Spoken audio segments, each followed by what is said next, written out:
Welcome to the Global News podcast from the BBC World Service. Today, I'm joined by our business editor, Simon Jack. Simon, Donald Trump effectively trying to exert more control over the Strait of Hormuz. What impact has that had?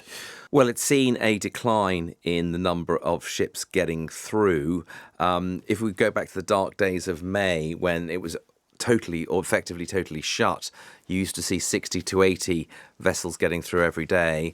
Now that went to almost zero. And then when you had the so-called memorandum of understanding, that crept up to about 30 to 50. We're back down in the single digits at the moment. Having said that, it's quite hard to accurately monitor the crossings. A lot of ships will turn off their transponder, their tracking devices, but certainly true that Donald Trump's claim that oil is flowing like never before is pretty inaccurate, and then the result of that is that we've seen oil prices which went from the heights of $120 a barrel all the way down to 70 and almost below, and we're now at 86.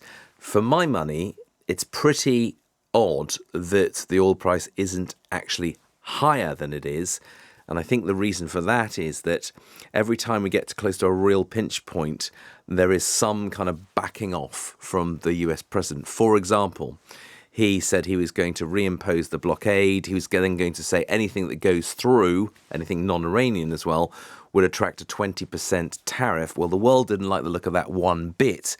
And in fact, he backtracked from that and said instead of doing that, he was going to basically secure trade deals with the Gulf states, which would compensate the US for helping to get their oil, their exports, their crucial currency that they need through the Gulf. But all of this is pretty vague. It changes on an hour-by-hour basis.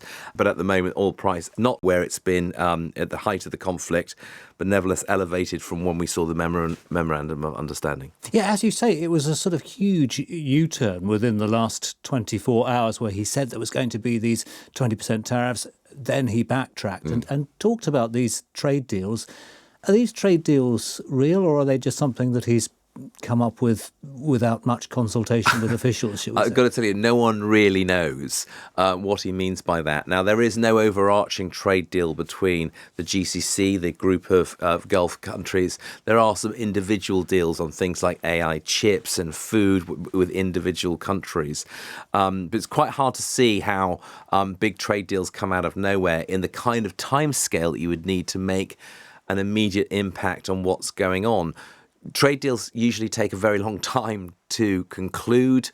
So there are individual agreements with Gulf state countries, but I think trying to pull together sort of massive trade deals which would compensate the US into the hundreds of billions of dollars, which is what he's said, I think is quite hard to conjure with. And I don't know anyone who's told me the detail of how that would actually work. As you say, very little oil seems to be getting through the Strait of Hormuz. People have been burning through their stockpiles. At some point, they're going to reach the end, aren't they? And there's going to be a crisis. Well, it's very interesting, this, because if we go back to sort of April, May, you had the International Energy Agency saying that this crisis was going to be worse than all the other oil crises we'd seen before, back in the early 70s, in the 80s, in the tanker wars of 2008.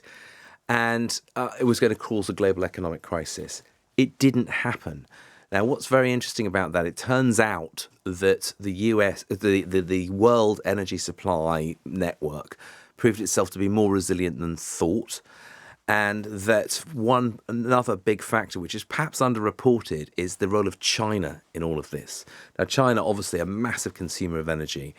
It managed to draw down on its reserves, as you say, but also moderate demand in China in a way that hasn't damaged its economy. So I think if you want to read what's going to happen next, I think that seeing what China does next with its own demand, what's happening with its reserves, is actually crucial to seeing whether we re-escalate to oil prices, which actually create an economic crisis. It's not just oil, remember, that goes through the Strait of Hormuz. It's lots of other products like fertilizer for food. And it is interesting that you've seen wheat prices begin to pick up again this week. Now, some of that is to do with Ukrainian attacks in the Black Sea on Russian ships, big exporter of wheat. But it's such a complex picture. But what is interesting is that this so-called worst crisis in oil supply in history, according to the IEA, did not translate yet, at least, into the kind of economic crisis that some predicted. And a lot of people have kind of got headline fatigue about this, in the sense that they're saying, oh, here we go, one day it's this, one day it's that, da-da-da. So they're reluctant to react too violently to anything because they know it could be reversed tomorrow. So I'm not saying that there is no potential economic crisis here. Maybe there is, but it hasn't materialized yet. And the way the world supplies its oil, what have you, is proven pretty nimble, pretty agile, and pretty resilient to this point.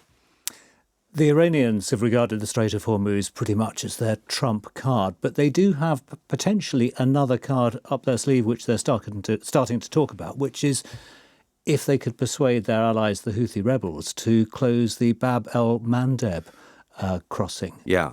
That could feed into this badly. Yeah, this could escalate things significantly, because if you look at a map of the Middle East, you've got Saudi Arabia, if you like, going down the middle with the Persian Gulf on its right and the Red Sea on its left. Saudi Arabia has a coastline on both of those sides. On the other side of the Red Sea is Yemen, and Iran has proxy interests there in the Houthis, who over several years have been, bombarding shipping from time to time. And if you were to cut that off as well as that, then, if Strait of Hormuz is about 20%, then Red Sea and Bab el-Mandeb is maybe 8 to 10%. Then you're obviously got two important choke points. What I would say is that because of the repeated attacks over the last few years from Houthis on some of that traffic, a lot of people have found other ways to go through. So they'll go north rather than south from there. So go north up towards the Suez Canal rather than south into the Gulf of Aden. It's a geography lesson here, which we're all learning ourselves, aren't we? So yes, but definitely a potential escalatory move they could make. But as I say, people have found themselves quite resilient and have kind of got used to a little bit of trouble through that bit and have found other ways to reroute it, going north rather than south. Mr. Trump is a businessman. He's written books on the art of negotiation. Is his strategy working? And what do we think he actually wants? Because it depends what his objective is as to whether his strategy is working. He's under a lot of pressure politically to prove that the net result of this war is not to make Iran a more powerful player than it was before. Now, clearly, you've got one set of objectives about never having a nuclear weapon, and we can talk about that, slightly different issue. But a lot of people would say that Iran have had what they may have thought already, but has certainly had it confirmed, that they've got an incredibly powerful weapon in the control of the Strait of Hormuz. And the worst political outcome for him is that the current regime stays in place, they don't get the enriched uranium, and Iran emerges with a greater sense of its own economic power than it went in with. And I think that's why he's sort of, if you like, continuing to sort of keep up the rhetoric that we control it. So really, this Middle East thing has now become a battle like who controls the Strait of Hormuz. Iran is very clear that it's them. The US can't allow them to think that or let the rest of the world think that, because politically that would seem to be a very poor outcome from a war, which has, by the way, had political implications in the US. Gasoline went up, very significantly to sort of $4 or $5 a barrel when it used to be around sort of $3. And American motorists are super sensitive to gasoline prices. They see it as such a fundamental input. And we all know, and we've all learned, if we didn't know, the pervasive inflationary impact of higher fuel prices, because it's not just, oil rigs and what have you. When it goes into sort of trucks and cars, then every single thing that goes to your local supermarket, your grocery, it gets into fertilizer. Oil prices get into just about everything and push prices up. When prices go up, inflation goes up. That means interest rates sometimes have to go up. And that has the ability or the effect of raising prices, puncturing growth. So it's an economic bad outcome for everyone.